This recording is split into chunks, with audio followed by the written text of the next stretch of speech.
Hello বন্ধুরা, আপনাদের স্বাগত জানাই বাংলা মেডিসিন রিভিউ ইউটিউব চ্যানেলে। তো আজকের মেডিসিন রিভিউয়ে এমন একটি মেডিসিন সম্পর্কে আলোচনা করব যেটা আমরা কখনো না কখনো ব্যবহার করেছি অথবা ব্যবহার করছি।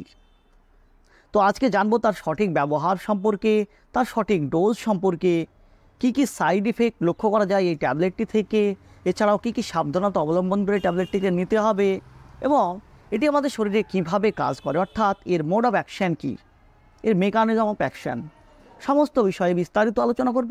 তো তার আগে আপনি যদি আমার চ্যানেলে নতুন হয়ে থাকেন, প্লিজ চ্যানেলটিকে সাবস্ক্রাইব করে সম্পূর্ণ ভিডিওটি দেখতে থাকুন।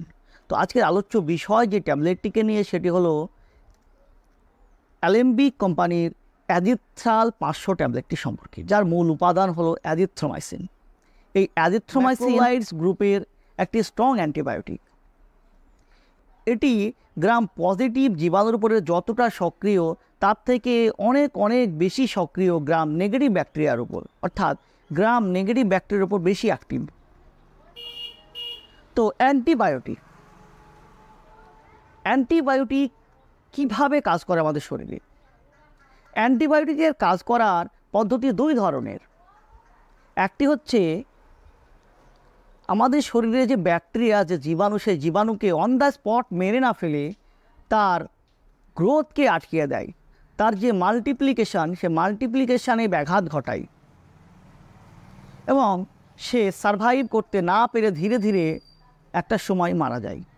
তো এই ধরনের অ্যান্টিবায়োটিককে আমরা ব্যাকটেরিওস্ট্যাটিক বলে থাকি এবং যে অ্যান্টিবায়োটিকগুলি আমাদের শরীরের জীবাণুকে অন দ্য স্পট মেরে ফেলে, সেগুলিকে আমরা ব্যাকটেরিওস্টিডাল অ্যান্টিবায়োটিক বলে থাকি। তো এই যে অ্যাজিথ্রোমাইসিন, এই অ্যাজিথ্রোমাইসিন একটি ব্যাকটেরিওস্ট্যাটিক এর একটি এক্সাম্পল।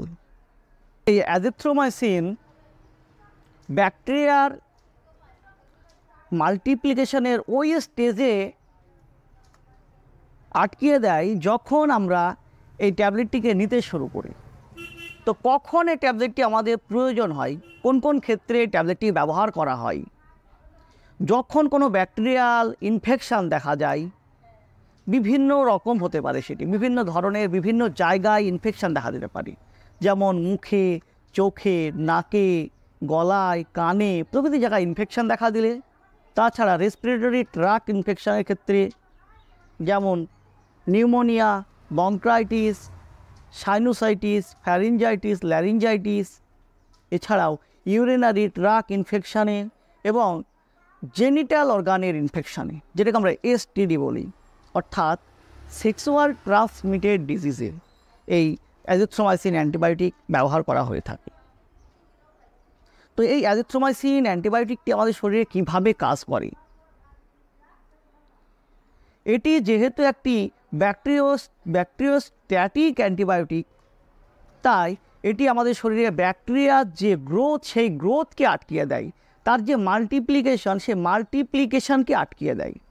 এই ব্যাকটেরিয়ার মাল্টিপ্লিকেশনের জন্য প্রয়োজনীয় কিছু জিনিস, যেমন এনজাইম, প্রোটিন,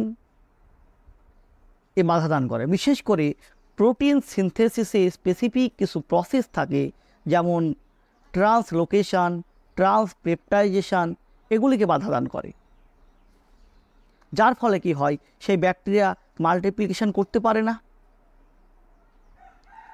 এবং ধীরে ধীরে সেটি মৃত্যুর মুখে চলে যায়।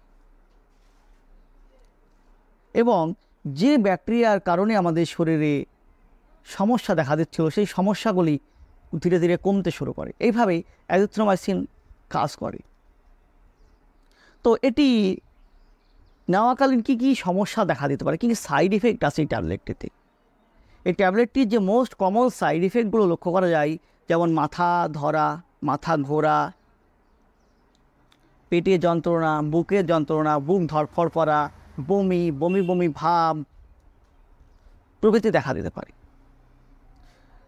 তো কোন কোন ব্যক্তিদের ক্ষেত্রে এই ট্যাবলেটটিকে দেওয়া যাবে না? যদি কারো লিভার রিলেটেড কোনো বড় ধরনের সমস্যা থাকে, তাছাড়া আমাদের লার্জ ইন্টেস্টাইনের যদি বড় ধরনের কোনো ক্ষত থাকে, সেক্ষেত্রে এই ট্যাবলেটটিকে দেওয়া যাবে না। এবং গর্ভবতী মায়েদের, স্তনদানকারী মায়েদের ক্ষেত্রে এবং বৃদ্ধাদের ক্ষেত্রে এটিকে খুবই কম মাত্রায় ডাক্তারবাবুর পরামর্শ অনুযায়ী সাবধানতার সাথে ব্যবহার করতে হবে। তো কী ডোজে এটিকে দিতে হয়? এটি সিরাপ থেকে 500 mg পর্যন্ত বিভিন্ন রকম বিভিন্ন বেসে পাওয়া যায়। তো তাই বাচ্চা থেকে বৃদ্ধদের যেহেতু অ্যাভেলেবল পাওয়া যায়, সেটি তার ওজন, তার বয়স, তার রোগীর কন্ডিশন সমস্ত কিছুর উপর নির্ভর করে ডাক্তারবাবু ডোজ সিলেক্ট করেন। আর এই অ্যান্টিবায়োটিক একটা সবথেকে বড় ব্যাপার হলো, এই অ্যান্টিবায়োটিকের কিছু কোর্স থাকে, সেই কোর্স কমপ্লিট করতে হয়। তা না হলে এই অ্যান্টিবায়োটিকটি আমাদের শরীরে রেজিস্ট্যান্স হয়ে যায়, অর্থাৎ আমাদের যে জীবাণু, যে ব্যাকটেরিয়ার জন্য আমরা এই অ্যান্টিবায়োটিকটি নিচ্ছিলাম, সেই অ্যান্টিবায়োটিক সেই জীবাণু রেজিস্ট্যান্স করে ফেলে, যার ফলে এমন একটা সময় আসবে সেই অ্যান্টিবায়োটিকে সেই জীবাণুটি আর ধ্বংস হবে না। তো তাই কখনও নিজের ইচ্ছামতো সেলফ মেডিকেশন করবেন না, বিশেষ করে অ্যান্টিবায়োটিক। ডাক্তারবাবু যে আপনাকে ডোজ সিলেক্ট করে দেবেন, সেই ডোজ কমপ্লিট করতে হবে। তো ডাক্তারবাবুর পরামর্শ ছাড়া কখনও নিজেরা সেলফ মেডিকেশন করবেন। তো বন্ধুরা, এই ছিল অ্যাজিথ্রাল 500 অর্থাৎ অ্যাজিথ্রোমাইসিন ট্যাবলেট সম্পর্কে একটি ছোট্ট ভিডিওটি যদি আপনার ভালো লেগে থাকে, প্লিজ চ্যানেলটিকে সাবস্ক্রাইব করে লাইক দিতে ভুলবেন না। সুস্থ থাকবেন, ভালো থাকবেন, আবারও দেখা হবে অন্য কোনো ভিডিওতে। ধন্যবাদ।